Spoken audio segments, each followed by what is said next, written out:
আল্লাহ বলছেন ওয়ারাফা'না লাকা যিকরাক, হে নবী আপনার জিকির আপনার আলোচনাকে আমি সবার মধ্যে করে দিয়েছি।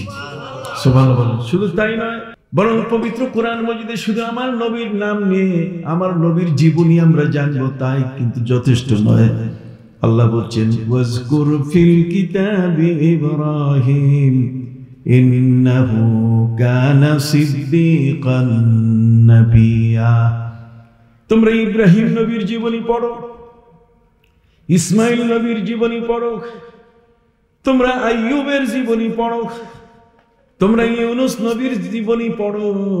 পৃথিবীতে জীবনী পড়ার ট্রেনিং আল্লাহ আমাদের পবিত্র কোরআনের মাধ্যমে যেমন দিয়েছেন, পাশাপাশি যারা উলিয়া তাদের সম্পর্কে আল্লাহ তাআলা বলে দিয়ে দিলেন ওয়াজকুর ফিল কিতাবি মারইয়াম ইয ইনতাবাযাত মিন আহলিহা মাকানান শারকিয়্যা। তোমরা মরিয়মের জীবনী পড়ো। তাহলে বোঝা গেল পৃথিবীতে আমরা তাদের স্মরণ করব এই কারণে তাদের জীবনীটা এত চমৎকার। পৃথিবীর মধ্যে এই জীবনীটা যদি চর্চা হয়, ওয়াযাক্কির ফাইন্না যিকরা তানফাউল মুমিনিন, এই সমস্ত মহান ব্যক্তিদের জীবনী আলোচনা করলে ঈমানদার ব্যক্তিরা উপকৃত হয়। জোরে বলেন, ঈমানদার ব্যক্তিরা কি হয়? উপকৃত হয়।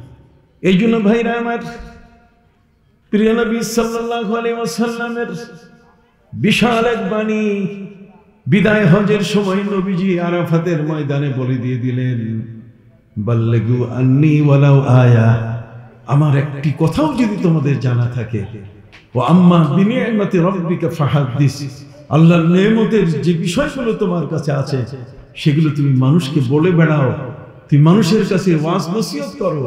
কোরআন বলে দিয়েছে উদউ ইলা সাবিলি রাব্বিকা বিল হিকমাতি ওয়াল মাউইজাতিল হাসানা, হিকমত এবং কৌশলের সাথে ইসলাম প্রচার করতে হবে। এবং কৌশল হলো এই যে এখন ইমেল, জিমেল, এখন হোয়াটসঅ্যাপ, এখন ইউটিউব, এখন ফেসবুক, আধুনিক যত ধরনের পৃথিবীতে যে যা কিছু তৈরি হচ্ছে এগুলোর মাধ্যমে এখন ইসলাম একসাথে সারা পৃথিবীতে পৌঁছে দেওয়া কি সম্ভব। সম্মানিত শুধু আপনারা যারা এখানে এসেছেন, এই যে একটা মোবাইল, এই যে এখানে একটা ইউটিউব চলছে, এই ইউটিউবে তার সারা পৃথিবীর মানুষ কিন্তু আমাকে দেখতে পাচ্ছে, সারা পৃথিবীর মানুষ আমাকে দেখতে পাচ্ছে। প্রতিটি মানুষের কানে কানে আমার আওয়াজ পৌঁছে যাচ্ছে এবং তারা আমার ছবি সহ তারা দেখতে পাচ্ছে। কথা কি বুঝতে পারছেন? উদউ ইলা সাবিলি রাব্বিকা বিল হিকমা, বিজ্ঞান দিয়ে তুমি ইসলাম প্রচার করো, ইসলামের দাওয়াত দাও, ওয়াল মাউইজাতিল হাসানা, এবং সুন্দর সুন্দর কথা দিয়ে, সুন্দর সুন্দর কথা প্রচারের দায়িত্ব আল্লাহ তাআলা আমাদেরকে দান করেছেন। যে কারণে বিশ্বনবী মহানবী সাল্লাল্লাহু আলাইহি ওয়াসাল্লামের জীবনের সেই ভিশন এবং মিশন হলো যে ইসলামকে প্রচার করা। আমরা আজকে ইসলাম প্রচার করি মসজিদে, কোথায়? মসজিদে ঘুমাই, ওইখানেই ইসলাম প্রচার করি খুব ভালো করে, অথচ সেখানে ইসলাম প্রচার করার জন্য সপ্তাহের একজন খতিব জুমার নামাজ পড়ান, সেখানে ইমাম সাহেব 5 ওয়াক্তের নামাজের করে নসিহত করেন, এর চেয়ে বেশি ওখানে কিছু লাগে না। আর যারা সাথে আসে তারা যে খুব আলেম তাও কিন্তু না। কথা কি বুঝতে পারছেন? সম্মানিত সুধী, জ্ঞান বিতরণের জন্য কে জ্ঞান দিবে আপনাকে? আমার নবী সাল্লাল্লাহু আলাইহি ওয়াসাল্লাম বলেন ফানজুরু আম্মান তাখুজুনা দীনাকুম, তুমি ধর্ম প্রচার, ধর্মটাকে গ্রহণ করবে তার কাছে যার মধ্যে তোমাকে ধর্ম দেওয়ার যোগ্যতা আছে। কথা বলেন না? আপনি এমন ব্যক্তির ওয়াজ শুনবেন যে ব্যক্তি আপনাকে নসিহত করতে পারবে এবং আপনাকে আল্লাহর পথে নিয়ে আসতে পারবে। মগবাজারের পীর সাহেবের বিশাল অবদান, এই অঞ্চলগুলো পায়ে হেঁটে ঘুরে ঘুরে মানুষের দুয়ারে দুয়ারে তিনি ইসলাম প্রচার করেছেন, যে কারণে আজকে এই পরিবর্তন। কি বলেন ঠিক না? এই পরিবর্তনের পেছনে কারো না কারো মেহনত আছে, কারো না কারো চেষ্টা আছে। কথা বুঝতে পারছেন? অতএব আমাদের প্রিয় নবী সাল্লাল্লাহু আলাইহি ওয়াসাল্লামের উম্মত হিসাবে এই ধর্মটি প্রচার করার দায়িত্ব উম্মতের উপরে। অতএব উম্মতের উপরে যেহেতু এটা প্রচারের দায়িত্ব, এই জন্য পৃথিবীতে এই উম্মতে মুহাম্মদীর সর্বশ্রেষ্ঠ মানুষ যারা উম্মতে মুহাম্মদী আমাদের নবীজির উম্মতের সবচেয়ে উত্তম ব্যক্তি যারা, তারা হলেন ওলিয়া উলিয়া।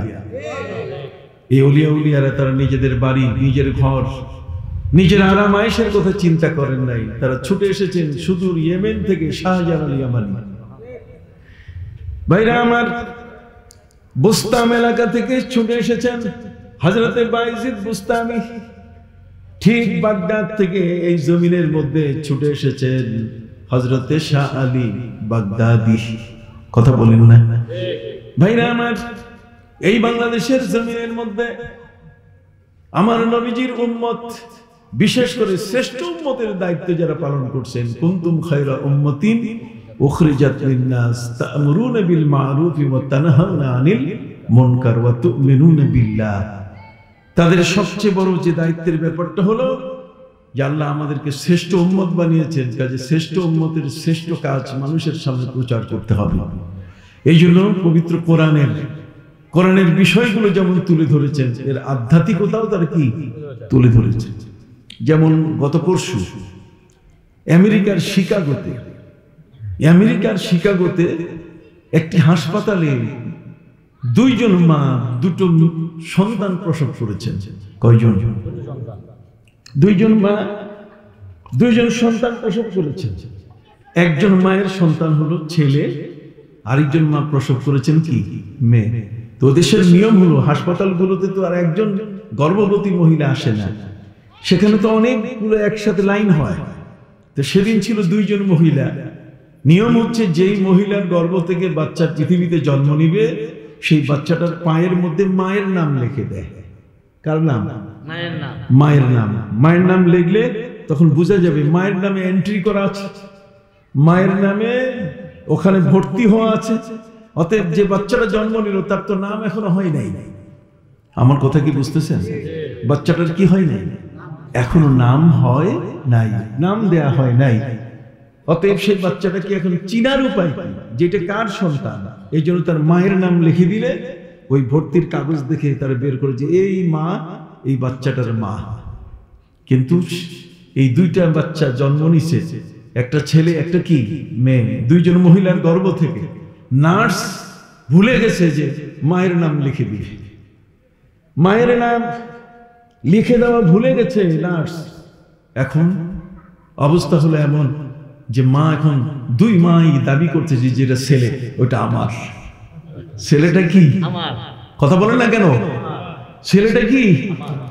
ছেলের প্রতি আমাদের আকর্ষণ অনেক বেশি ভাইরা আমার। অথচ হাদিস শরীফের মধ্যে এসেছে আমার নবী সাল্লাল্লাহু আলাইহি ওয়াসাল্লাম বলেন, আল্লাহ যখন কোন অঞ্চলের কোন জাতির উপরে যখন আল্লাহ খুশি হন তখন আকাশ থেকে বৃষ্টি বর্ষণ করেন, আর যখন কোন পরিবারের উপরে আল্লাহ খুশি হন তার বাড়িতে মেহমান পাঠাই দেন। আর যখন কোন ফ্যামিলির উপরে আল্লাহ সন্তুষ্ট হন তখন সেই ফ্যামিলিতে আল্লাহ তাআলা কন্যা সন্তান দান করেন। অতএব কন্যা সন্তান আল্লাহর এত বড় নেয়ামত। ভাইরা আমার, পৃথিবীর মধ্যে কোন জাতি, এই জগতের মধ্যে কোন শাসক গোষ্ঠী আজ পর্যন্ত নারীর মর্যাদা দিতে পারে নাই যা দিয়েছে কোরআন। অতএব কোরআন তাদেরকে যেমন সম্মানিত করেছে, আমার নবী বলে দিয়েছেন, কোরআন বলছে ওয়ালাইসা যাকারু কাল উনসা, পৃথিবীতে এমন নারী আছে যেটা লক্ষ পুরুষের চেয়ে উত্তম। সুবহানাল্লাহ। কথা কোন হযরতে বড় পীর আব্দুল কাদের জিলানী রাহমাতুল্লাহ আলাইহি মায়ের সাথে নারী কেন পুরুষের তুলনা অনেক সময় কঠিন হয়ে যায়। কি বলেন ঠিক কিনা? সম্মানিত সুধী বন্ধুরা আমার, এই হাসপাতালে জন্ম নেওয়া দুইটি শিশু নার্স ভুল করে মায়ের নাম তার পায়ে লিখে দেন নাই।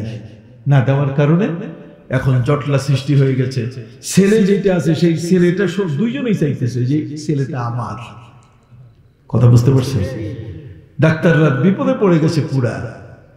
ডাক্তার সাহেব এর খ্রিস্টান ডাক্তার, খ্রিস্টানের হাতে কি আছে? কিছুই নাই। তাদের বানানো সেই গোসেপালের আপনার ওল্ড টেস্টামেন্ট অথবা নিউ টেস্টামেন্ট তাদের কাছে আছে। তো খ্রিস্টানদের হাতে নিউ টেস্টামেন্ট আর ইহুদিদের কাছে ওল্ড টেস্টামেন্ট আছে। এগুলো সব বানানো জিনিস। কথা বুঝতে পারছেন? সম্মানিত সুধী, ডাক্তার সাহেব এখন এই দুই মায়ের ঝগড়া থামাবেন কিভাবে? দুই মায়ের ঝগড়া থামাতে গিয়ে তারা সিদ্ধান্ত নিলেন যে আমাদের মধ্যে মুসলিম ডাক্তার যিনি আছেন, এই মুসলমান ডাক্তার সাহেবের কাছে যাই, যে তার কাছে কোনো বুদ্ধি আছে কিনা এই ঝগড়াটা থামাবার। সুবহানাল্লাহ বলেন। কুল্লু শাইইন ইয়ারজিউ ইলা আসলি, প্রত্যেকটা জিনিস মূলের দিকে তাকে ফিরে আসতে হবে। ফিতরাতাল্লাহিল্লাতী ফাতারান নাস আলাইহা লা তাবদীলা লিখালকিল্লাহ। ইসলামের উপরে প্রতিটি শিশু জন্ম নিয়েছে, অতএব আমাদের মাথা, মগজ, চিন্তাধারা সবটাতে ইসলাম আছে। কিন্তু মা বাবা আমাদেরকে ওইভাবে ট্রিটমেন্ট না করার কারণে, আমাদেরকে কোরআনের দিকে না নেওয়ার কারণে, আমাদেরকে নামাজি বানানোর দিকে না নেওয়ার কারণে আমরা বেনামাজি থেকে যাই। কথা কি বুঝতে পারছেন? সম্মানিত সুধী, এখন এই দুটো বাচ্চার, ছেলে বাচ্চার মাকে আর মেয়ে বাচ্চাটার মাকে, দুজনের মধ্যে এই দ্বন্দ্বে ঝগড়া কে থামাবে? হাসপাতালের ডাক্তার যারা, তার স্বর্ণপন্ন হলেন একজন মুসলিম ডাক্তারের, একজন ইরানি মুসলিম ডাক্তার স্বর্ণপন্ন হলেন। যখনই স্বর্ণপন্ন হয়েছে, মুসলিম ডাক্তারের কাছে গিয়ে বলছে, ভাই এই ঝগড়া মিটাবার কোনো বুদ্ধি আছে? আসে তো। কই কিসে? আমাদের কোরআনে আছে। তাহলে কোরআনে থাকলে আপনি ঝগড়া মিটান। উনি বললেন, তাহলে আমাকে একটু সময় দেন, অল্প সময় পরে আমি ফয়সালার ব্যবস্থা করছি।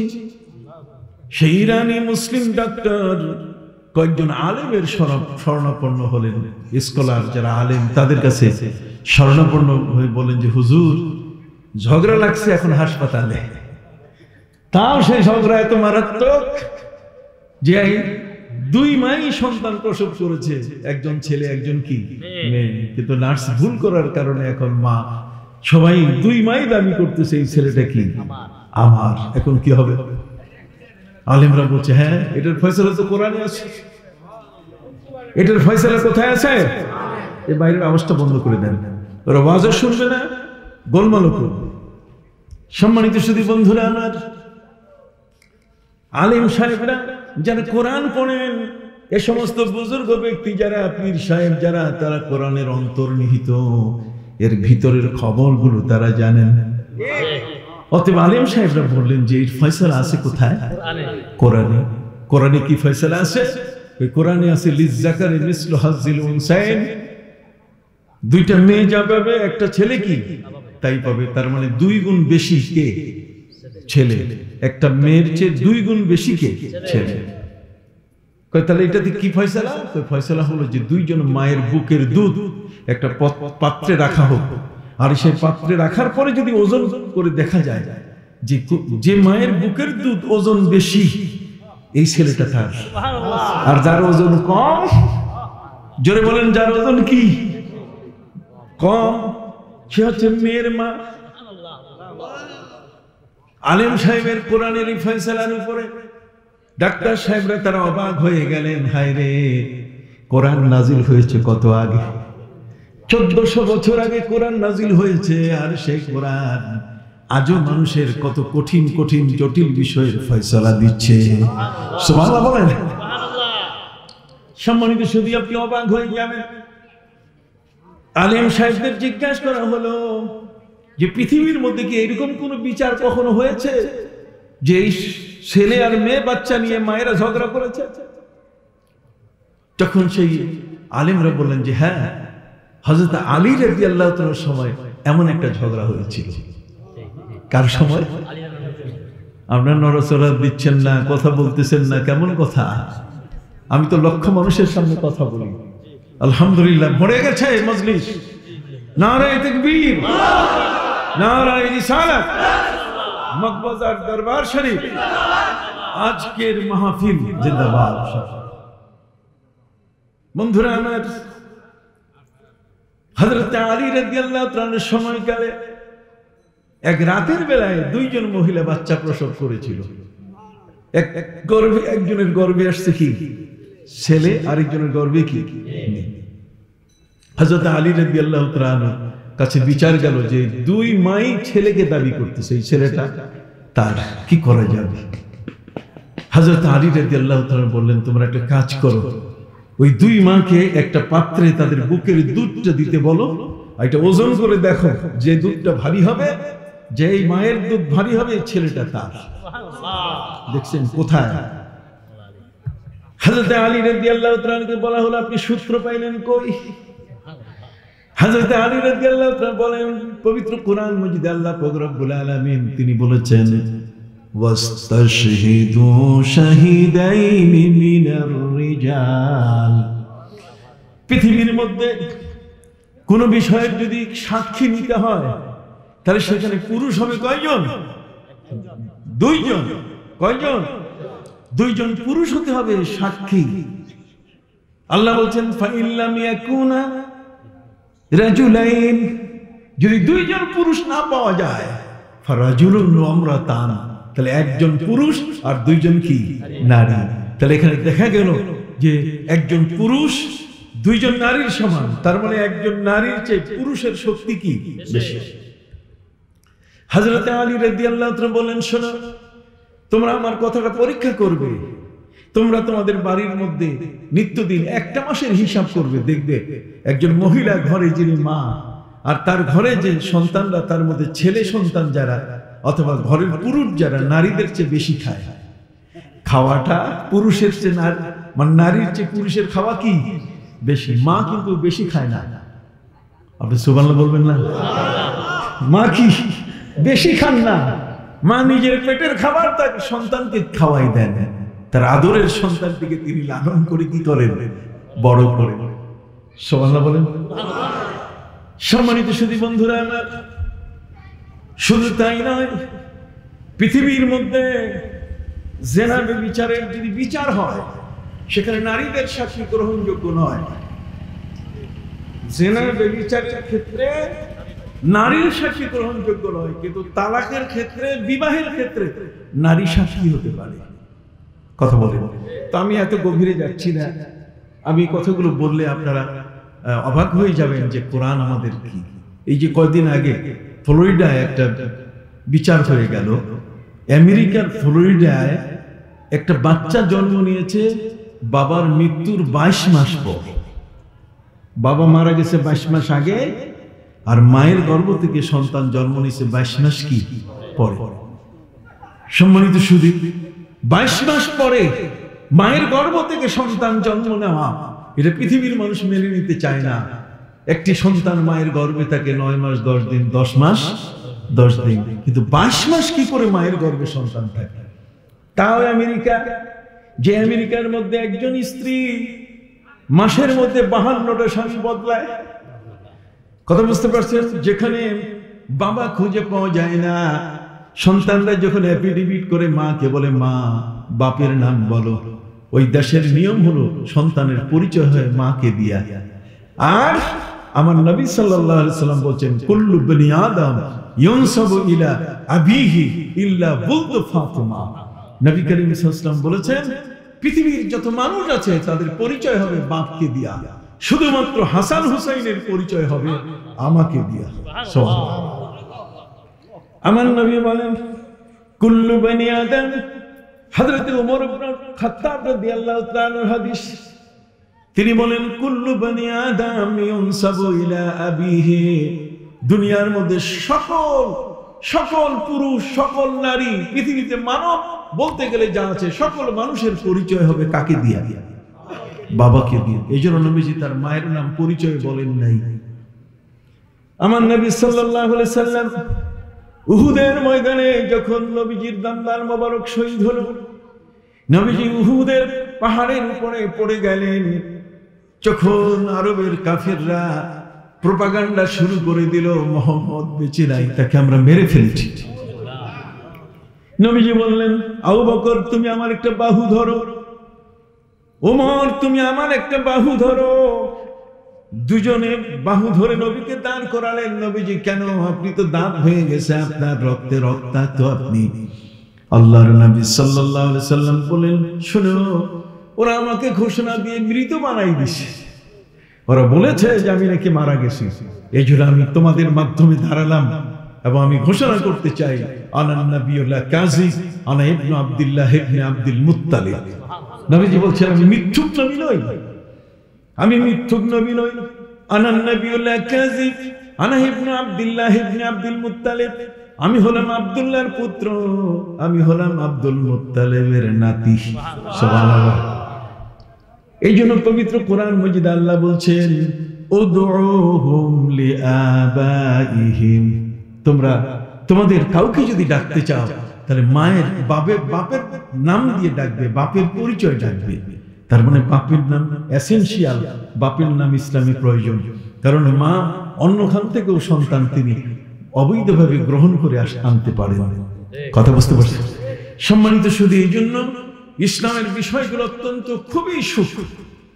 হযরত আলী রাদিয়াল্লাহু তাআলা আনহু তিনি বললেন যে ওই সময়কালের বিচার, মায়ের বুকের দুধ, দুই পাত্রের মধ্যে দুই মায়ের বুকের দুধ রেখে ওজন করা হয়েছিল। সেখানে যে মায়ের দুধ ওজন হয়েছে ছেলের, তিনি মা।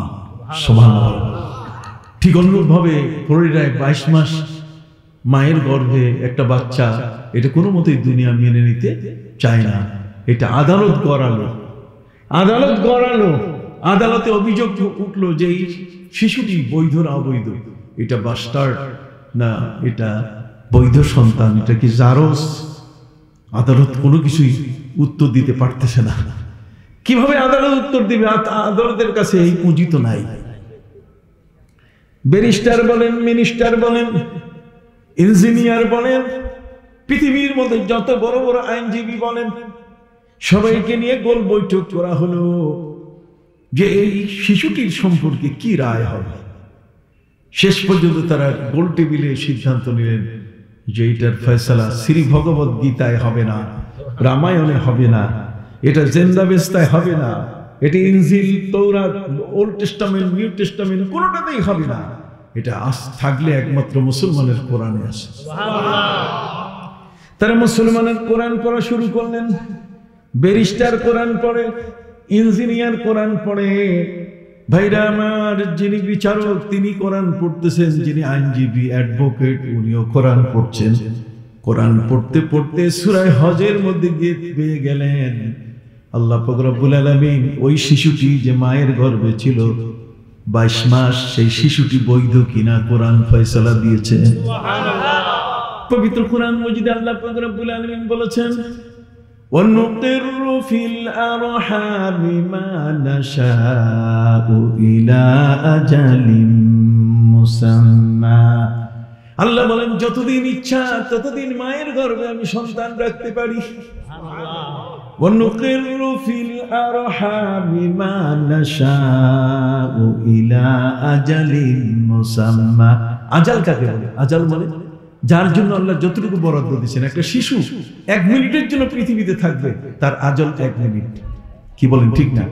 তার মেয়াদ কত? 1 মিনিট। একটি শিশু পৃথিবীতে জন্ম নেওয়ার পরে যদি 1 সপ্তাহ বেঁচে থাকে তাহলে তার আজল হলো কত? 1 সপ্তাহ। সে 1 সপ্তাহের মেয়াদ নিয়ে আসছে পৃথিবীতে, আবার বিদায় হয়ে গেল। কেউ 1 মাস, কেউ 1 বছর, কেউ 100 বছর, কেউ 1000 বছর। বাবা আদম আলাইহিস সালাম পৃথিবীর মধ্যে 960 বছর বেঁচে ছিলেন। হযরত নূহ নবী পৃথিবীতে বেঁচে ছিলেন 1340 বছর। পৃথিবীর সবচেয়ে বেশি যে মানুষটি হায়াত পেয়েছেন তিনি হলেন হযরতে যুলকারনাইন, যিনি 1650 বছর বেঁচে ছিলেন। সুবহানাল্লাহ। আর আমার নবী সাল্লাল্লাহু আলাইহি ওয়াসাল্লামের জন্য আল্লাহ বলে দিয়েছেন, নবী আপনি যতদিন বাঁচতে চান ততদিন আপনি পৃথিবীতে থাকতে পারবেন। সুবহানাল্লাহ। কথা কি বুঝতে পারছেন? প্রিয় নবী সাল্লাল্লাহু আলাইহি ওয়াসাল্লামকে আল্লাহ অনুমতি দিয়েছিলেন আপনি যতদিন পৃথিবীতে থাকতে চান। ওরা বুঝে না ওই প্রকার দল আমার নবীকে। আমার নবী হলেন এমন যে যার জন্য আল্লাহ নিজেই আশিক। সুবহানাল্লাহ। আল্লাহ নিজেই কি আশিক। ওয়া আশিক খুদা হে মাশুক মুহাম্মদ, जमाले खुदा है कमाले मुहम्मद, बलगल उला बिकमालिही कशफत दुजा बिजमालिही, हसनत जमीउ खिसालिही सल्लु अलैहि व आलिहि। আমার নবী সাল্লাল্লাহু আলাইহি সাল্লাম কঠিন অসুস্থ হয়ে পড়লেন। নবীজি অসুস্থ হয়ে পড়ার কারণে হযরতে আলী রাদিয়াল্লাহু তাআলা তার দুই ছেলে হাসান হুসাইনকে বললেন, হাসান, হাসান, হুসাইন, আমি তোমাদেরকে বললাম। হযরতে আলী তার দুই ছেলেকে হুকুম করলেন যে তোমরা, হাসান তুমি সামনের গেটে থাকবে আর হুসাইন পিছনের গেটে। কোন ভিজিটর, কোন দর্শনার্থী নবীকে এসে নবীর সাথে দেখা করবে তা যেন না পারে। নবী এখন অসুস্থ আছে না, হাসপাতালের মধ্যে রোগী থাকলে সময় দেয়, এই সময়ের মধ্যে দেখা করা যাবে, বাকি অন্য সময় দেখা করা, যে আইসিইউতে যারা থাকে, সিসিইউতে যারা থাকে তাদের সাথেও অনেক সময় দেখা করতে দেয় না। নবীজির স্বাস্থ্য এত খারাপ হয়ে গেল, নবীজি এত অসুস্থ হয়ে পড়লেন যে হযরত আলী রাদিয়াল্লাহু তাআলা তলোয়ার হাতে নিয়ে তিনি টহল দিচ্ছেন যাতে কোনো ভিজিটর, কোনো ব্যক্তি যেন নবীর ঘরে প্রবেশ করতে না পারে। ওদিকে নানার পাহারাদারি করছে দুই নাতি, হযরত হাসান এবং কি সম্মানিত সুধী, এই দুইজনের কারণে কোনো ভিজিটর, কোনো লোক নবীর পাশে আসতে পারছে না। কিন্তু একজন আগন্তুক হুর হুর করে নবীর ঘরে ঢুকে পড়েছে। হযরত হাসান হুসাইন দৌড়ে এসে বলছে, কে তুমি? হযরত আলী দৌড়ে এসে বললেন, তুমি কে? বের হও, নবী অসুস্থ। সম্মানিত শুধু আমার নবীজি বললেন, আলী রে, দুই নাতিকে বললেন, নাতিরা খবরদার উনি আমার বিছানায় বসে থাকতে দাও, তাকে ঘর থেকে বের করে দিও না। হযরত আলী রাদিয়াল্লাহু তাআলা বলছেন, হুজুর আপনি অসুস্থ, এই মুহূর্তে আপনার সাথে কারোর সাথে কথা বলা যাবে না, আপনি বিশ্রাম নেবেন, বিশ্রামে আছেন। এই লোকটা খামাখা এখানে এসে বসলো, আপনার সাথে কথা বলবে, নবীজি একে তো বের করে দিতে চাই। আল্লাহর হাবিব সাল্লাল্লাহু আলাইহি ওয়াসাল্লাম বললেন, আলী রে, তুমি কি তাকে চিনো? উনি যখন কোন ঘরের ভিতরে ঢুকে তখন বের হওয়ার সময় সেই ঘরের মধ্যে কান্নার রোল পড়ে যায়। উনি যখন কোন ঘরে ঢুকে তখন একা ফিরে না, সাথে আরেকজনকে সাথে নিয়ে যায়। হযরত আলী বলেন, হুজুর, নবীজি বলেন, আলী রে, উনি হলেন হযরতে আজরাইল। হযরতে আজরাইল এসে আমার বিছানায় বসে গেছে, তোমাদের কারোর কাছে কোনো পারমিশন নাই। কিন্তু জগতের মধ্যে দুনিয়ার যত নবী ছিলেন, প্রত্যেক নবী, মুসা আলাইহিস সালামের সময়কাল জিবরিল আমিন, কথা বুঝতে পারছেন, মানে আজরাইল আসতো তার জান কবজ করার জন্য, কিন্তু অনুমতি ছাড়া আসছে। মুসা নবী এমন থাপ্পড় মারছেন, চোখ একটা কানা হয়ে গেছে। তখন থেকে হযরত আজরাইল আল্লাহর কাছে বলছে যে একটা গেছে, আরেকটা যদি যায় তাহলে কেমনে আমি জান কবজ করব? আল্লাহ বলেন, তাহলে ঠিক আছে, তোমাকে আমি আড়াল করে দিলাম। জিন জাতি যেমন আড়াল, তুমিও তেমন কি আড়াল। হ্যাঁ, তবে তোমাকে একটি শর্ত দিচ্ছি, এই নবী রাসূলগণ আমার বন্ধু, নবী রাসূলগণ আমার মনোনীত ব্যক্তি, আমার খলিফা। অতএব আমার খলিফা হিসেবে যারা পৃথিবীতে দায়িত্ব পালন করছে, তাদের জান কবজ করতে গেলে আগে অনুমতি নিতে হবে, যেন পাশে যাইয়া বসতে হবে, সালাম দিতে হবে, এরপরে গুট করে রুহুটা ধরে নিয়ে যাবে তা নয়, বরং তার অনুমতি নিতে হবে যে আমি আপনার জানটা নিতে চাই, রুহুটা নিতে আসছি, আপনি এখন সিধ হয়ে শুয়ে যান বা কায়দ হয়ে শোন। কথা বল না, একটা কিছু তো বলবেন। আল্লাহ বলে দিয়েছেন হযরত আজরাইলকে যে কোন নবীর জান কবজ করতে গেলে আগে তার কাছে অনুমতি নিতে হবে। আপনি কি আমার কথা বুঝেন? সম্মানিত সুধী, হযরত আলী রাদিয়াল্লাহু তাআলা চোখের পানি ছেড়ে দিয়ে কাঁদা শুরু করলেন। নিশ্চয় আজকের সে অন্তিম সময়, পৃথিবী থেকে নবী বিদায় হয়ে যাবেন, গোটা উম্মত এতিম হয়ে যাবে। হযরত আলী রাদিয়াল্লাহু তাআলা তিনি চোখের পানি ছেড়ে দিয়ে কাঁদছেন, নবীজি গো, আপনি তো আজকে এই মুহূর্তে হয়তো আমাদের মাঝখান থেকে বিদায় হয়ে যাবেন। হযরত আজরাইল তিনি বললেন, আলী রে, তুমি কেঁদো না। নবীজি বললেন, আজরাইল তোমার কাজ শুরু করে দাও। হযরত আজরাইল বললেন, নবীজি আমি আজকে জান কবজের কাজ নিয়ে আসি নাই, আমি ওই দায়িত্ব নিয়ে আপনার কাছে আসি নাই। আজকে জান কবজকারী ফেরেশতা হিসেবে আমি আপনার কাছে আসি নাই, বরং আমি আপনার কাছে এসেছি স্পেশাল মেসেঞ্জার হিসেবে, বিশেষ বার্তা বাহক হিসেবে আমি আপনার কাছে আসছি। নবীজি বলেন, তুমি না জান কবজ করো, আমার ঘরে এসে বিছানায় বসে তুমি বললে যে স্পেশাল মেসেঞ্জার মানে বিশেষ বার্তাবাহক, বিশেষ সংবাদ নিয়ে তুমি এসছো। ভাই আজরাইল, বলো তো দেখি তোমার বিশেষ সংবাদটা কি? তখন হযরত আজরাইল বলেন, আল্লাহ আমাকে পাঠাই দিয়েছেন যে সারা দুনিয়ার সমস্ত মানুষের জান আমি কবজ করব। আমি নবীদের কাছে অনুমতি নিব, এটা ঠিক, কিন্তু অন্য কারো কাছে অনুমতি নিব না। আপনার ব্যাপারে আল্লাহ তাআলা আমাকে পাঠাই দিয়েছেন, যেহেতু আমি জান কবজকারী ফেরেশতা, আপনি আমাকে দেখে নেন, নিশ্চয়ই আপনি আমাকে চিনেন। ওই যে মেরাজের রাতে তো আপনার সাথে দেখা হয়েছে, সুবহানাল্লাহ বলেন। মেরাজের রাতে আপনার সাথে কি হয়েছে?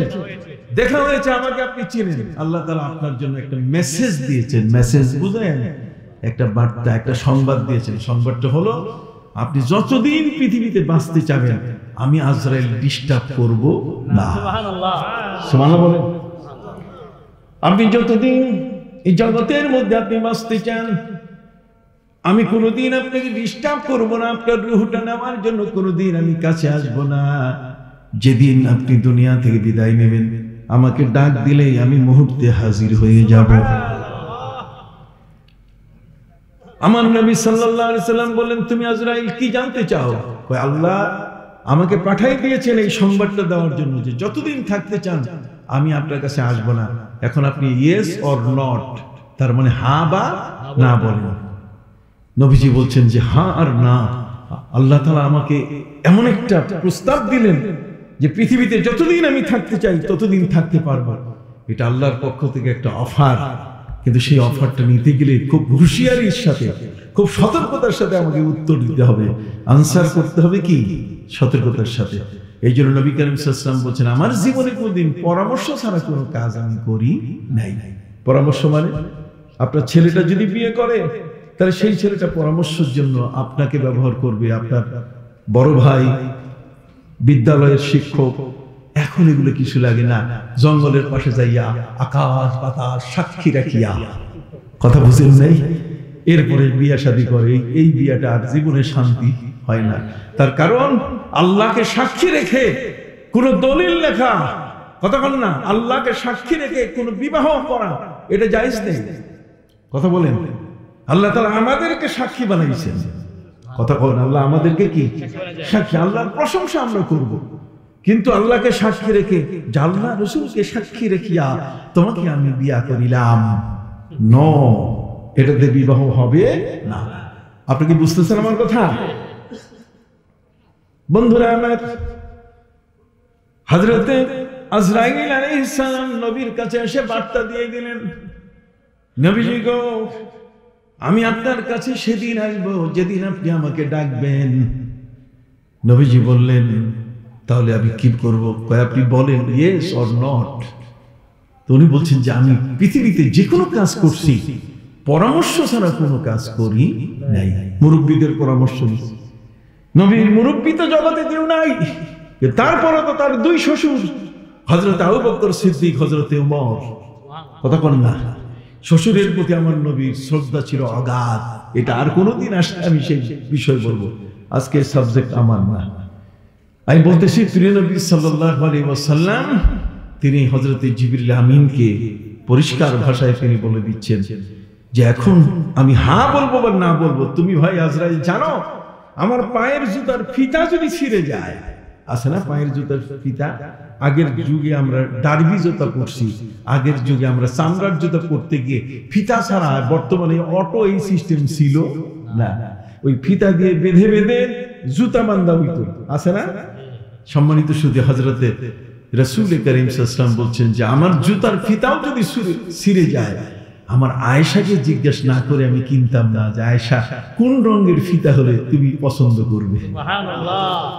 দুনিয়ার মধ্যে ওয়াশাবিরুহুম ফিল আমর ফাইজা আযামতা ফাতাওয়াক্কাল আলাল্লাহ, যে কোনো কাজ করবে পরামর্শ করে করবে, আল্লাহর উপরে ভরসা করে করবে, দেখবে সে কাজে বরকত হবে।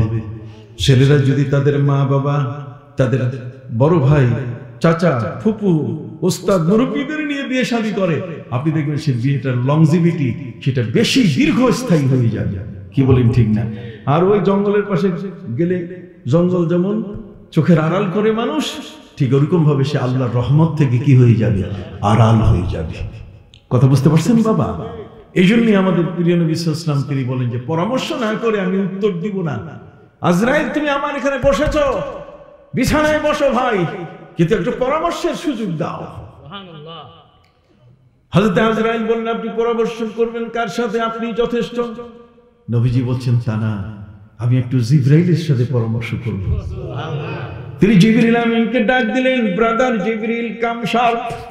রা জিবরিল ভাই কোথায়, তাড়াতাড়ি আসো। জিবরিল আমিনের 600 পাখা নবী ডাক দিলে সবটা একসাথে খুলে যখন টান দেন, তাহলে এক টানে চোখের পলকে নবীর দরবারে হাজির। প্রিয় নবী সাল্লাল্লাহু আলাইহি ওয়াসাল্লামের দরবারে জিবরিল আমিন হাজির হয়ে বলছে, হুজুর কি জন্য ডেকেছেন? নবীজি বললেন, এই যে বিছানায় বসা ওনাকে চিনেন? হ্যাঁ চিনি তো। উনি কে? কয়ে কান্দাকান্দি মন্ত্রণালয়ের দায়িত্বে আছে। কথা বুঝছেন? যার ঘরে যায় তার ঘরে কান্না। কথা বুঝতে পারছেন? আর হযরত জিবরিল উনি তথ্যমন্ত্রী, আল্লাহর ওহীগুলো নিয়ে নবীদের কাছে নিয়ে আসতেন। কি বলেন ঠিক কি না? অতএব দুইজনের মধ্যে কথা জিজ্ঞেস করলেন, আজরাইল কি খবর? কয় আল্লাহ বার্তা পাঠিয়েছেন, আমি নবীর জান কবজ করব না যতদিন তিনি আমাকে না ডাকবেন। সুবহানাল্লাহ। সুবহানাল্লাহ বলেন। নবীজি বললেন, ভাই জিবরিল তুমি তো নিজেই শুনলে আজরাইল কি বলল, এখন আমি আল্লাহকে কি উত্তর দিব? ইয়েস অর নট কোনটা বলবো? হযরত জিবরিল আমিন বললেন, হুজুর এমন একটা জটিল জায়গা, আমি মন্তব্য করব না, প্রস্তাবটা আল্লাহ পাঠাইছেন, এখানে আমি কমেন্টস করব না। এই জায়গায় আমি কোন রকম ভাবে আমার নিজের মনের মন্তব্য করব না। যদি ভুল হয়ে যায় তাহলে আল্লাহর গজব চলে আসতে পারে। আর আমরা হলে তাদের সাথে সাথে উত্তর দিয়ে ফেলি। কথা বলেন না? যে কোনো কাজ হলে সাথে সাথে কি দেই? উত্তর দেই। একজন মানুষ তার মেয়েকে বিয়ে দিবে, তো আসছে আপনার কাছে, আপনি গ্রামের বড়, কথা বলেন, আপনার কাছে এসে বলছে যে ভাই আমি তো আমার মেয়েটার জন্য আমি ছেলে পাইছি, ছেলের মধ্যে একটা ছেলে পাইছি খুব টাকা, অনেক টাকার মালিক, সে আমেরিকা বাংলাদেশ ব্যবসা করে। আরেকটা ছেলেকে পাইলাম বেশ শিক্ষিত। কথা বলেন না? একজন তো টাকার মালিক, আরেকজন কি শিক্ষিত। আরেকজনকে পাইলাম ও খালি নামাজ পড়ে আর কিছু ছাড়ে না। কথা বলেন না? শুধু ইবাদত বন্দেগী করে, এমন একটা ছেলে পাইলাম। কথা বুঝতে পারছেন? এখন আপনাকে জিজ্ঞেস করি যে আমার মেয়েটা এখন দিব কারে? এখন আপনি তো পণ্ডিত মানুষ, আপনি বলবেন যে যার টাকা আছে তার কাছে দাও। কি বলেন ঠিক কিনা? টাকাওয়ালার কাছে দিলে শান্তিতে থাকবে তোমার মেয়ে। আরেকজন শিক্ষিত মানুষ, আপনি হয়তো বা বলে ফেললেন যে শিক্ষিত মানুষটাকে দাও। এটাই আপনার দুই দিকে চোখ গেল, কিন্তু ওই যে ইবাদতকারী নামাজি ওইটার দিকে আপনার চোখ পড়ে না। কথা বল না? ওটার দিকে চোখ পড়ে না। তার মানে আপনি এখানে তাকে পরামর্শ দিলেন কি টাকাওয়ালাকে বিয়ে করো, আরে টাকাওয়ালা আজকে আছে কালকে নাই, দুদিন পরে আপনার মেয়েকে বিদায় দিতে পারে। কথা বল, টাকা টাকা ছাড়া আপনি কিছু চিনলেন না। আর যে লোকটা শিক্ষিত মাঝে মধ্যে সে অশিক্ষিত হয়ে যেতে পারে। কথা বল না? মাঝে মধ্যে কি হইতে পারে? অশিক্ষিত। কিন্তু ইবাদতকারী বংশীয় যে ছেলেটা, সেই ছেলেটা কখনো গাদ্দারি করবে না, যেহেতু তার অন্তরে ভয় আছে কার? আল্লাহ। তাহলে পরামর্শ করে যদি আপনি ওই মেয়ের বাবাকে যদি একটা ভালো পরামর্শ দেন, তাহলে কিন্তু তার মেয়েটা একটা ভালো জায়গায় সংসার করতে পারে কিনা। আমরা এগুলো করি না। নবীজি এই জন্য জিবরিল আমিনকে নিয়ে আসলেন সিদরাতুল মুনতাহা থেকে, যে আজরাইল আল্লাহর পক্ষ থেকে যে প্রস্তাব নিয়ে আসছে, সেই প্রস্তাবের উত্তরটা কেমন দেওয়া যায়। আপনারা সবাই মিলে সুবহানাল্লাহ বলবেন না? উত্তরটা কেমন হবে? নবীজির কাছে কি উত্তর জানা ছিল না? আমার নবী কি কম জানেন? বিশাল মহাজ্ঞানী তিনি, আসমান জমিন আরশ কুরসি লৌহ কলমের সবকিছু জ্ঞান আল্লাহ তাকে দিয়েছেন। উতিতু ইলমাল আউয়ালিন ওয়াল আখিরিন। সেই নবী সাল্লাল্লাহু আলাইহি ওয়াসাল্লাম তিনি পরামর্শ করতেছেন জিবরাইলকে ডেকে এনে। জিবরিল আমিন উত্তর দিলেন, হুজুর আপনি আমারে যাই বলেন আমি মাফ চাই, আমি এই ব্যাপারে কোনো কিছু আপনাকে শিখাবো না, কোনো কিছু বলবো না। আপনাকে শেখাবার যোগ্যতা আমার নাই, বলার যোগ্যতাও আমার কি নাই। নবী বলছেন কারণ? কারণ হচ্ছে যে আল্লাহ তাআলা আপনাকে জিবরিল আজরাইলের মাধ্যমে প্রস্তাব দিয়ে পাঠাইছেন। এখানে আমি মাতব্বরি করে উল্টা যদি বলি তাহলে ক্ষতি হবে, এবং ক্ষতিটা আমার সবচেয়ে কি বেশি হবে। কথা বুঝেন না? সম্মানিত সুধী, নবী করিম সাল্লাল্লাহু আলাইহি ওয়াসাল্লাম বলেন যে এত দূর থেকে আনলাম রে ভাই জিবরিল তোমাকে, আর তুমি কিছুই বলবে না, এটা হয় নাকি? নবীজি যখন তাকে বেশ কিছু বললেন তখন জিবরিল আমিন বলেন যে হুজুর, আমি তো আমার কথা বলবোই না, বরং যে আল্লাহ আপনাকে প্রস্তাব দিয়েছেন তার একটা বাণী শুনাইয়া আমি চলে যাব, তাড়াতাড়ি ছাইড়া দেন আমাকে। সুবহানাল্লাহ। নবীজি বললেন জিবরিল, আল্লাহর সে বাণী কোনটা? হযরত জিবরিল আমিন নবীর কাছে বলা শুরু করলেন, তেলাওয়াত করা শুরু করলেন সূরা ওয়াদ-দুহা থেকে, ওয়ালাল আখিরাতু খায়রুল লাকা মিনাল উলা। সুবহানাল্লাহ, সুবহানাল্লাহ। ওয়ালাল আখিরাতু খায়রুল লাকা মিনাল উলা। পবিত্র কোরআনের সূরা ওয়াদ-দুহা এই আয়াতটা পড়ে দিয়ে জিবরিল বলেন আমারে ছুটি দেন, আমি নিজে মন্তব্য করব না, যিনি আপনাকে পৃথিবীতে পাঠাইছেন, যিনি আপনাকে হায়াতের মেসেজ দিচ্ছেন, সেই আল্লাহ বলেছেন যে দুনিয়ার চেয়ে আখিরাত কি উত্তম। নবী করিম সাল্লাল্লাহু আলাইহি ওয়াসাল্লাম আজরাইলকে বলেন যে ভাই আজরাইল, আমার বেশি দিন থাকার দরকার নাই, বরং আমার উম্মত পৃথিবীতে যতদিন থাকবে তার একটা মেয়াদ আল্লাহ আমাকে দিয়েছেন, যে আমার আমারু উম্মতি বাইনা 60 ওয়া 70। নবীজি বলছেন আমার উম্মত পৃথিবীতে বাঁচবে 60 থেকে 70 বছর, 60 থেকে 70 বছরের এই মধ্যেই দুনিয়া থেকে বিদায় নেবে। এবং যাদের আজকে বয়স বেশি হয়েছে, আল্লাহ যাদেরকে বেশি দিন রাখতেছেন, বোনাস, একটু সুবহানাল্লাহ কইবেন না? সবে কদর পাবেন সামনে, রমজান পাবেন সামনে, কি কোন ঠিক কি না? কিন্তু জীবনের হায়াতের ঘোষণা নবী দিয়েছেন কি? আমারু উম্মতি বাইনা 60 ওয়া 70। আমার উম্মতের বয়স সেটি হলো 60 থেকে কি 70। তো নবী 63 বছরের হায়াতের এই জীবনটাকে তিনি বেছে নিলেন যে আমি আমার রফিকে আলা আল্লাহর সাথে আমি মিলিত হতে চাই। সুবহানাল্লাহ।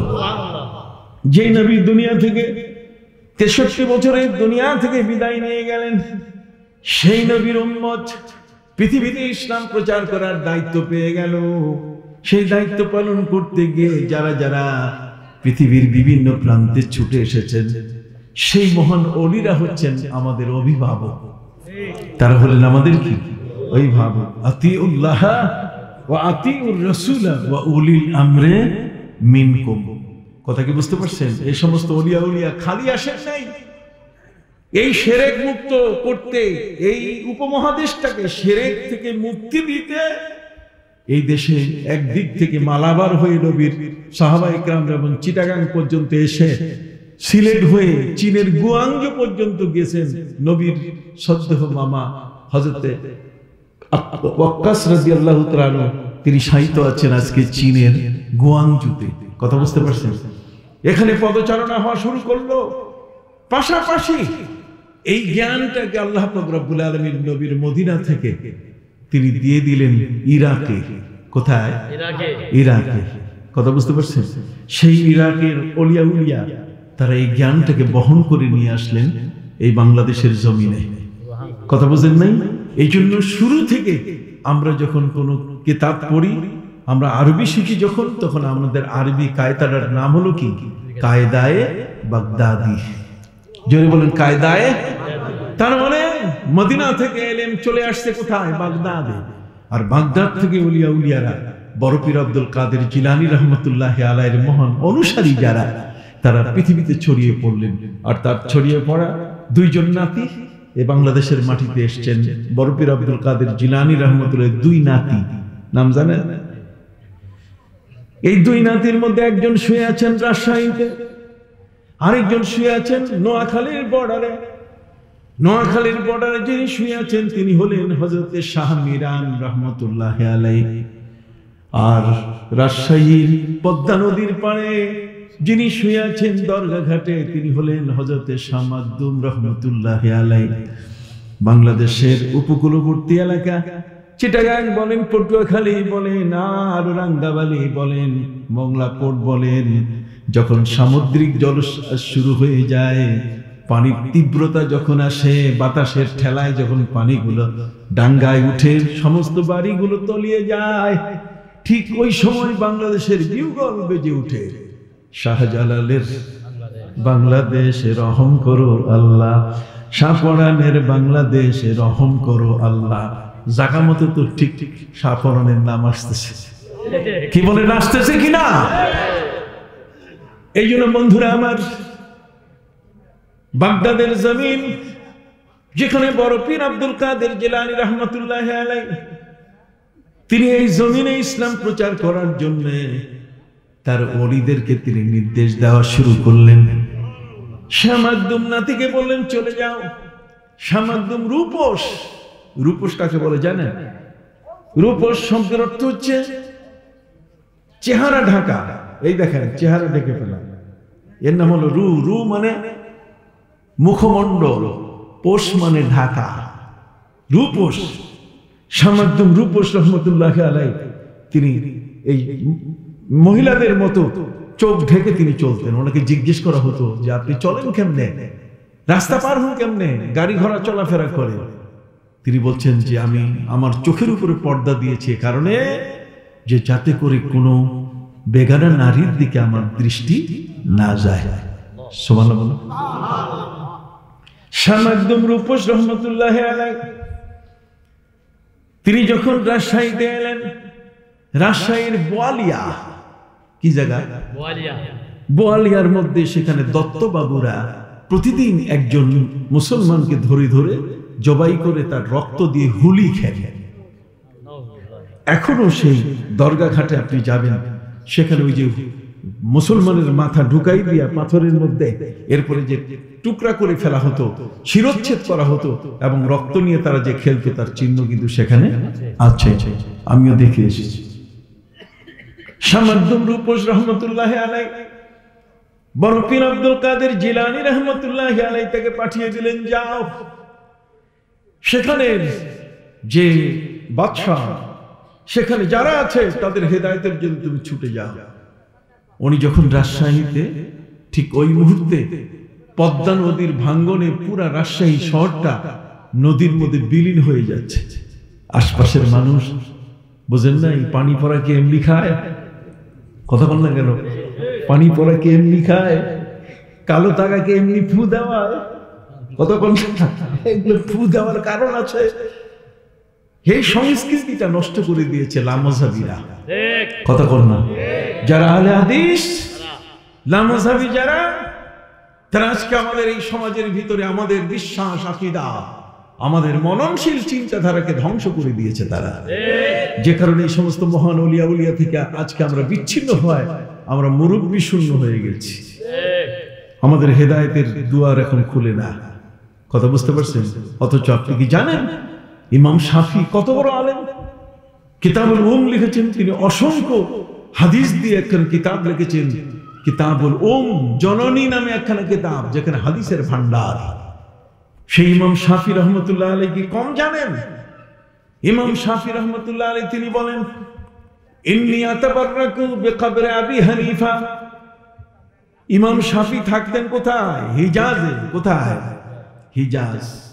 হিজাজে তিনি থাকতেন। এই হিজাজের নবী করিম সাল্লাল্লাহু আলাইহি ওয়াসাল্লাম হিজাজ সম্পর্কে হাদিস বলেছেন, যে কারণে ওই সৌদিয়ানরা হিজাজ নামটাকে পাল্টাই দিয়ে রিয়াদ নাম দিছে। কথা বুঝতে পারছেন? যে নবীজি বলছেন যে হিজাজের থেকে দুই শিংওয়ালা মানুষ বের হবে, ফিতনা সৃষ্টি হবে।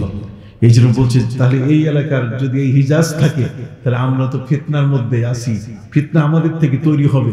এর থেকে বাঁচার জন্য তারা হিজাজটাকে পরিবর্তন করে কি নাম দিয়েছে? রিয়াদ নাম দিয়েছে। আপনার ইতিহাস তো জানেন না। সম্মানিত সুধী বন্ধুরা আমার, যে কথাটি আপনাদের কাছে বলতেছিলাম, হযরত ইমাম শাফি রহমতুল্লাহ আলাইহি বলেন, এই মানুষ কারা কথা বলে দেন তো? কথা বলছে কারা? একটু বসেন না, বিশাল সুন্দর। এখানে কি গল্প গপিষ্টিকের জায়গা? আজব ব্যাপার। বন্ধুরা আমার, ইমাম আবু হানিফা রাহমাতুল্লাহি আলাইহি আর ইমাম শাফি, ইমাম আবু হানিফা জন্ম নিয়েছেন 80 হিজরি সনে। কত? 80 হিজরি সনে। সবাই একটু কথা বলেন শেষ পর্যন্ত। কত? 80 হিজরি সনে। 80 হিজরি সনে ইমাম আবু হানিফা জন্ম নিয়েছেন। তিনি ইন্তেকাল করেছেন 150 হিজরি। আর ইমাম শাফি জন্ম নিয়েছেন 150। যেদিন ইমাম আবু হানিফার ইন্তেকাল সেই দিন ইমাম শাফির জন্ম। সুবহানাল্লাহ। ইমাম আবু হানিফা তার জীবনে তার উস্তাদের সংখ্যা হলো 4500। সুবহানাল্লাহ। আর ইমাম শাফি তার উস্তাদের সংখ্যা হলো 80। কতজন? 80 জন। ইমাম শাফি তিনি বিশাল বড় আলেম। ইমাম আবু হানিফা রাহমাতুল্লাহ আলাইহির নাম শুনে তিনি সিদ্ধান্ত নিলেন যে আমি তার কবর জিয়ারত করব। এখন তো ইলামুজাবিরা বলছে কিসের কবর জিয়ারত? নবীজির রওজার উদ্দেশ্যে যাওয়া যাবে না, নবীর মসজিদে নামাজ পড়ার উদ্দেশ্যে যেতে হবে। কিরে বেটা, মসজিদ তো নবী তৈরি করলেন, কথা বল না। মসজিদ পৃথিবীর মধ্যে যার সাথে তুলনা করা হোক না কেন, আমার নবীর মূল্য, আমার নবীর মর্যাদা এবং তার শান সবার চেয়ে কি বেশি। ইভেন নবী করিম সাল্লাল্লাহু আলাইহি ওয়াসাল্লাম কাবা ঘরকে লক্ষ্য করে বলেছেন, ইয়া কাবা ওয়াল্লাহি আনতি খায়রু আরদিল্লাহি ফি ওয়াল্লাহি ইন্না হুরমাতাল মুমিন আফজাল মিন। নবী করিম সাল্লাল্লাহু আলাইহি ওয়াসাল্লাম বলেন, রে কাবা তুমি শুনে নাও, একজন ঈমানদারের চেয়ে তোমার মর্যাদা বেশি না। এই জন্য কাবা ঘরের ছাদে মানুষ উঠতে পারে, কথা বল না। মানুষের মর্যাদা কাবার চেয়েও কি বেশি। আপনি কি সুবহানাল্লাহ বলবেন না? বন্ধুরা আমার, হযরত ইমাম শাফি রাহমাতুল্লাহ আলাইহির মতো এত বড় আলেম, ওনার কি দুখানা হাতে কিভাবে দোয়া করতে হয় তা কি জানা ছিল না? জোরে বলেন, কোরআনের দোয়াগুলো কি তার জানা ছিল না? দুখানা হাত তুলে আল্লাহর কাছে মুনাজাত করতে হয়, এইটি হলো দোয়ার আদব।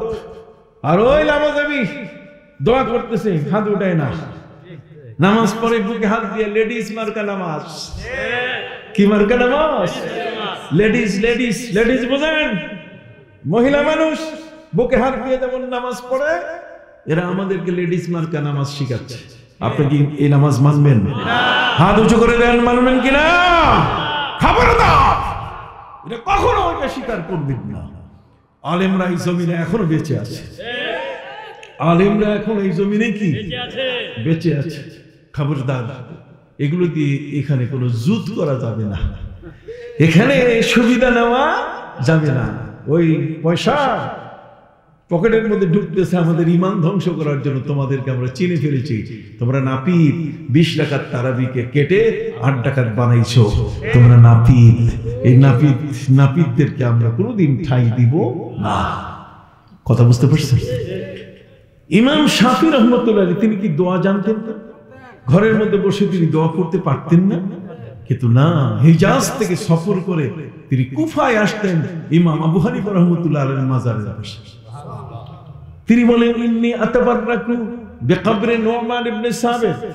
আমি নুমান ইবনে সাবিত, ইমাম আবু হানিফার নাম। ইমাম আবু হানিফা রাহমাতুল্লাহি আলাইহির কবরের পাশে আমি আসি।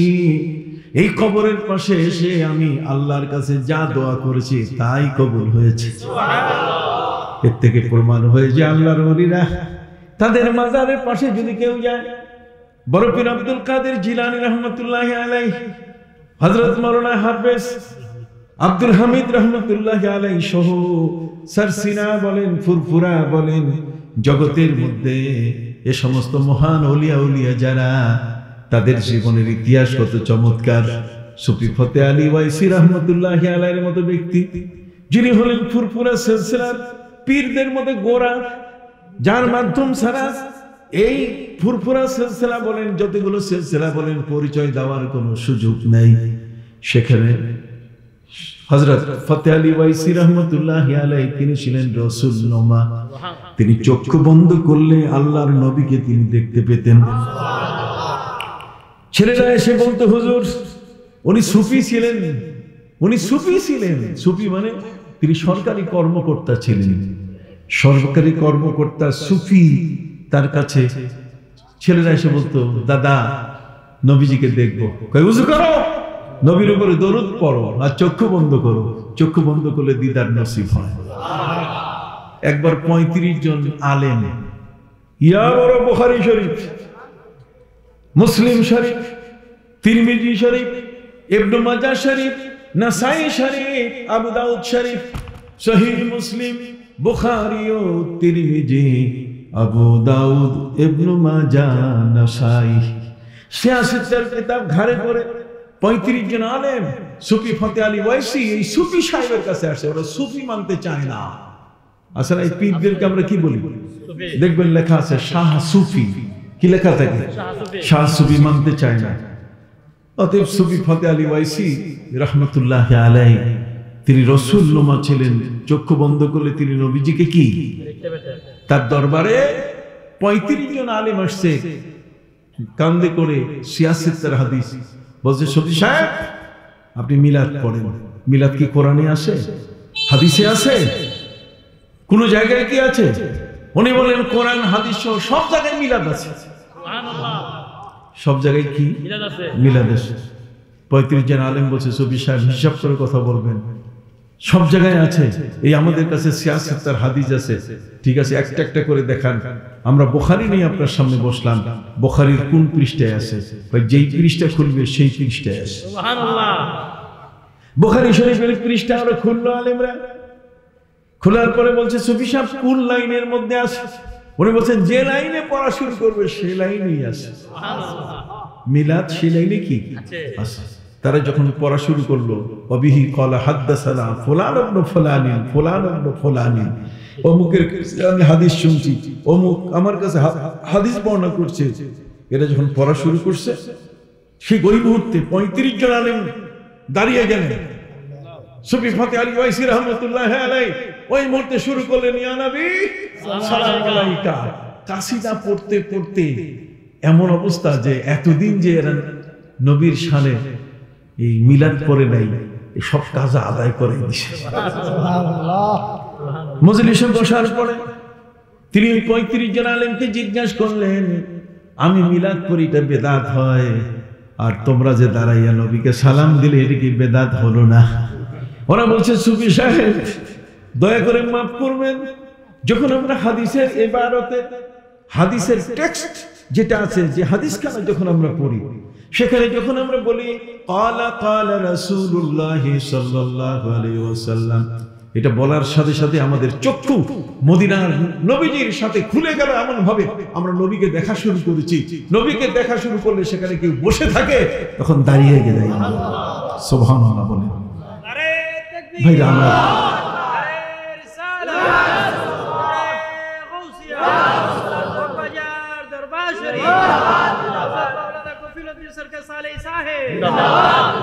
এই জন্য ভাইরা আমার, জগতের মধ্যে এই ধরনের ওলিয়া উলিয়া এমন, এই জমিনটা ইউরোপের আমেরিকার মধ্যে কোনো নবীও যান নাই, রসুলও যান নাই।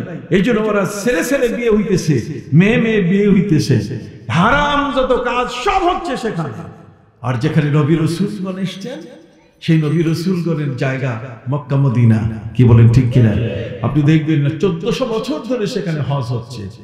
এই যে আমাদের পীর সাহেব মাওলানা হাবিবুল্লাহ সাহেব, তিনি তার সঙ্গে অসংখ্য হাজি যখন ওখানে যান, আমাদের সাথেও অল্প কয়েকজন হাজি যান। আমরা সেখানে যাই, যাওয়ার পরে আরাফাতের ময়দানে দিনভর ইবাদত করার পরে সন্ধ্যায় চলে আসি কোথায়? মুজদালিফায়। মুজদালিফায় রাত কাটাতে হয়। আধো আধো মিটি মিটি বাতির আলো, ওই বিশাল উপর থেকে আলোগুলো নিচে নামতেছে। সেখানে স্বামীর পাশে স্ত্রী, বাবার পাশে তার মেয়ে।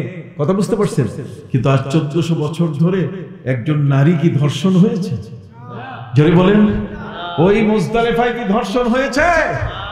অথচ ওই আমেরিকা ইউরোপের মধ্যে মাটির নিচে যে ট্রেন চলে, কথা সাবওয়ে বলে এটাকে, আর উপরেরটা মেট্রো। তো সাবওয়েতে মাটির নিচে যে রেল স্টেশন, যদি 10 মিনিটের জন্য কারেন্ট বন্ধ হয়ে যায়, ওই ট্রেনের মধ্যে যত নারী, একজনের ইজ্জত থাকবে না। কথা বুঝতে? ওটা হচ্ছে হারাম জোন। জোনটা হচ্ছে কি? হারাম জোন। ওই দেশের মধ্যে শয়তানের হেডমাস্টার থাকে। জোরে বলেন, শয়তানের কি হেডমাস্টার? এই জমিনের মধ্যে শয়তান প্রবেশ করা বড় কঠিন। আল্লাহর ওলিরা চুপ থাকেন নাই। তেতুলিয়া থেকে টেকনাফ পর্যন্ত এই 52,000 বা 54,000 বর্গ মাইলের ছোট্ট একটি দেশে আজকে 4.5 লক্ষ মসজিদে আজান হচ্ছে। এই মসজিদগুলি এমনি এমনি ভেসে ভেসে আসে নাই। এর পেছনে যারা মেহনত করেছেন তারা হলেন আউলিয়ায়ে ইকরাম। কথা বুঝতে পারছি? সম্মানিত সুধী, ওই বাগদাদ থেকে ওলিরা এখানে এসেছেন। বাগদাদের সেই ইরাক কুফা থেকে আমাদের ইমাম আবু হানিফার সেই জ্ঞান ভান্ডার আমরা পেয়েছি।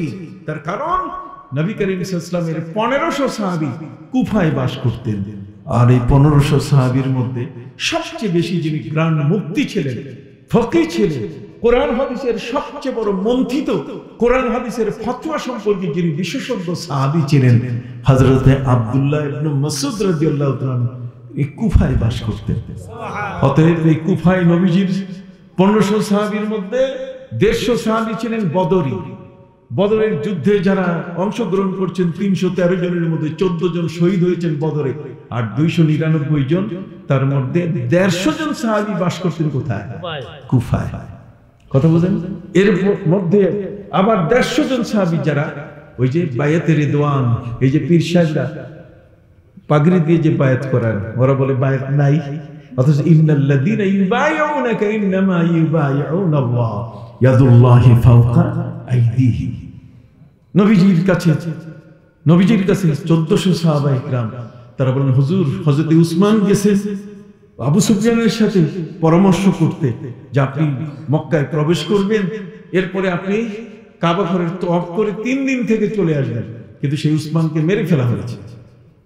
সাহাবায়ে কিরাম উত্তেজিত হয়ে গেলেন। নবীজি একটা গাছের নিচে বসা ছিলেন, তাহাতা শাজারা, গাছের নিচে বসা ছিলেন। প্রিয় নবী সাল্লাল্লাহু আলাইহি ওয়াসাল্লামের হাতে সাহাবায়ে কিরাম হাত দিয়ে বললেন, হুজুর, হযরত উসমানের রক্তের প্রতিশোধ না নিয়ে আমরা মদিনায় ফিরব না। এই যে নবীর হাতে হাত দিয়ে তারা বায়াত করলেন, আল্লাহ বলেন নবী, হাতটা আপনার ছিল না, সে হাতটা আমি আল্লাহর ছিল। সে হাতটা ছিল কার? এই বায়াত, যে বায়াত ইসলামের মধ্যে বলা হয়েছে। কথা বুঝতে পারছেন? সম্মানিত সুধী, এইটাকে বায়াতে রিদওয়ান বলে। বায়াতে রিদওয়ান, বদরের 150 সাহাবী, বায়াতে রিদওয়ানের 150, 300, আর বাকি 1100 সাহাবী অন্যান্য সাহাবী, তার মধ্যে হযরত আব্দুল্লাহ ইবনে মাসউদ রাদিয়াল্লাহু তাআলা আনহু, এই সর্বমোট 1400 সাহাবী, কথা বলেন, তারা বসবাস করতেন কোথায়? কুফায়। সুবহানাল্লাহ বলেন। সেই কুফায় বসবাসকারী সাহাবীদের মধ্যে 21 জন সাহাবীর সাথে ইমাম আবু হানিফার সাক্ষাৎ হয়েছে এবং 8 জন সাহাবীর কাছে তিনি হাদিস পড়েছেন। সেই ইমাম আবু হানিফা রাহমাতুল্লাহি আলাইহি কুফার জমিনে যে জ্ঞান ভান্ডার লাভ করেছেন সাহাবায়ে কেরাম থেকে, সেটাই তো আমাদের কাছে চলে আসছে। কথা বুঝেন নাই? আমাদের মার্কাজ, ইলমের মার্কাজ হলো মদিনা, কিন্তু সাপ্লাই পাওয়ার স্টেশন হলো কি? বাগদাদ। জোরে বলেন, পাওয়ার স্টেশন কোথায়? বাগদাদ। সেখান থেকে সাপ্লাই হয়েছে। এখানে বড় পীর আব্দুল কাদের জিলানী রাহমাতুল্লাহ আলাইহি যেমন 2 নাতিকে পাঠিয়ে দিলেন, সেই 2 নাতির মধ্যে একজন শামদ্দুম, তাকে রাজশাহীর মানুষরা বলল যে হুজুর, আপনি এই দত্তবাবুদের থেকে আমাদেরকে একটু সহযোগিতা করে রক্ষা করেন, আর পুরা রাজশাহীর এই শহরটা পদ্মা নদীর গ্রাসে বিলীন হয়ে যাচ্ছে, আমাদেরকে রক্ষা করুন। উনি বলছেন রক্ষার মালিক তো আল্লাহ, অতএব যেহেতু গ্রাস শুরু করেছে, পদ্মা নদীর মধ্যে গোটা শহর বিলীন হয়ে যাচ্ছে, উনি ডাইন পায়ের খরম হাতে নিয়ে, খরম বুঝেন না? বুঝেন না? আগে তো খরম করছি, আমিও তো খরম করছি, বাঁশের খরম অথবা কাঠের খরম। ডাইন পায়ের খরম হাতে নিয়ে তিনি পদ্মা নদীর সামনে গিয়ে পদ্মার উপরে ছুঁড়ে মেরে বললেন, থাম পদ্মা, আর এক বিন্দু আগাবি না। বাস, পদ্মা যে থেমে গেল, ওই পদ্মার আগাতে পারে নাই। আজও সেখানে, এই জন্য তার দরগায় গিয়ে দেখবেন একখান বাম পায়ের খরম আছে, ডাইন পায়ের খরম কি নাই। শোনো, এই হিস্ট্রি দেখেন, এইগুলো তো আমাদের চোখে আসে, আমরা তো গবেষক, এমনি তো পিএইচডি হোল্ডার না। কি বলেন, আমরা ডক্টরেট ডিগ্রি তো এমনি নেই নাই।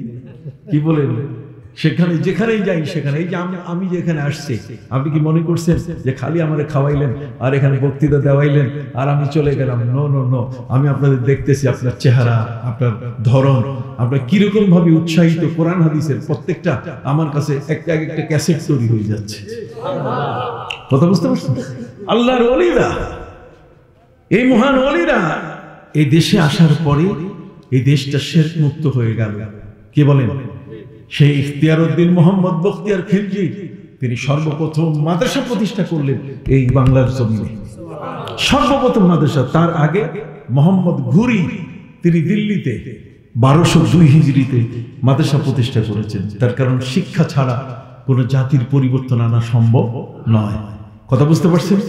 এরপরে আলাউদ্দিন কা আড়াই দিন কা ঝোপড়া, কথা বলছে। এরপর মিশর ইউনিভার্সিটি, সারা পৃথিবীতে জ্ঞান বিতরণের পাশাপাশি আল্লাহর ওলিরা তারা এই জমিনের মধ্যে আসা শুরু করলেন।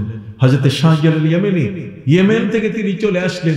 ইয়েমেন থেকে আসার পরে যখন ওই সুরমা নদীর পাড়ে, সেখানে তার 360 জন শাগিরেদকে নিয়ে যখন তিনি পূর্ণিমার রাতে নামাজ পড়ছেন, তখন দর্শকরা দেখে বলছে কি যে উনি তো দেখি ফিরিস্তা সবগুলো একসাথে রুকু করতেছে, সেজদা করতেছে, অবাক কাণ্ড। সাদা গায়ের পোশাক, জামার পোশাক ছিল তাদের গায়ে। তখন এই বিষয়টা দেখেছেন Ibn Battuta. K? Ibn Battuta is a Lord of Muslim, মুসলমানদের মধ্যে সবচেয়ে বড় একজন বিশাল মাপের মানুষ। কথা বুঝতে পারছেন? ইবনে বতুতা তিনি পায়ে হেঁটে তার জীবনে ৭৫,০০০ মাইল রাস্তা হেঁটেছেন পৃথিবীর মধ্যে। আমরা তো প্লেনে যাই, দেশ দেখি আসি, আর উনি পায়ে হেঁটেছেন। পায়ে হেঁটে হেঁটে সিলেট পর্যন্ত উনি আসছেন। কথা বুঝতে পারছেন? ইবনে বতুতা এখানে আসার পর সেই আপনাদের শাহজালাল ইয়েমেনির সাথে রাতের বেলায় দেখা, পূর্ণিমার রাতে দেখা হওয়ার পরে তিনি বললেন যে চমৎকার, আপনাদের গায়ের পোশাক সাদা, বলেন তো দেখি গায়ের পোশাকগুলো সাদা কেন? উনি উত্তর দিয়েছেন, গায়ের পোশাক সাদা এটা এ কারণে নবীজি পছন্দ করতেন। এই জন্য মাইয়ের যে মারা যায় তাকে আমরা কি দেই? সাদা কাপড়ে কাফন দেই। ঠিক এমনি করে হাজী সাহেবানরা যখন পবিত্র হজের জন্য যায়, তখন তাদের গায়ে কি থাকে? সাদা কাপড়। ইবনে বতুতা জিজ্ঞেস করলেন শাহজালাল ইয়েমেনিকে যে নবীজি কেন পছন্দ করতেন? উনি বলছেন, আমি তো সায়েন্স পড়ি নাই, তবে তুমি যদি আমাকে বলো তাহলে আমি চক্ষু বন্ধ করি, 1 মিনিটে উত্তর নিয়ে আসবো মদিনার নবী থেকে।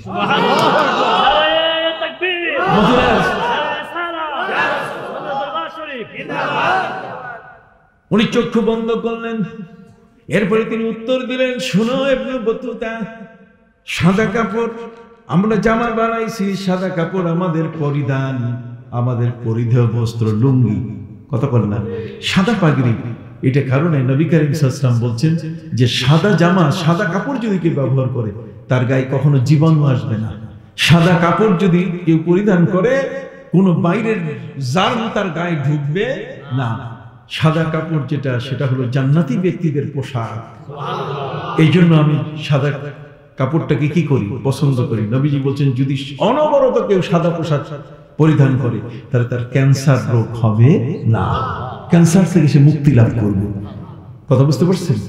প্রিয় নবী সাল্লাল্লাহু আলাইহি ওয়াসাল্লামের এই কথা শুনে ইবনে বতুতা তিনি অবাক হয়ে শাহজালাল ইয়েমেনির হাত চুমু দেওয়া শুরু করলেন যে আপনি এত মহাসত্য, পৃথিবীর মধ্যে আজ যতগুলো হাসপাতাল আছে, যত নার্স আছে, ডাক্তার আছে, সবার গায়ের পোশাক সবগুলো কি? সাদা। কথা বল না? তাহলে পৃথিবীর মধ্যে এই সমস্ত আল্লাহর ওলিরা তারাও কিন্তু প্রশ্নের সম্মুখীন হয়েছেন, কিন্তু উত্তর নিজেদের নাই, উত্তরটা নিয়ে এসেছেন নবীর মদিনা থেকে। সুবহানাল্লাহ। সম্মানিত সুধী, এবার গোবিন্দরাজ, গোবিন্দরাজ মানে গোবিন্দ রাজা, গোবিন্দ রাজার বাড়িতে আমি চা খাইছি, এটা বিশ্বাস হয়?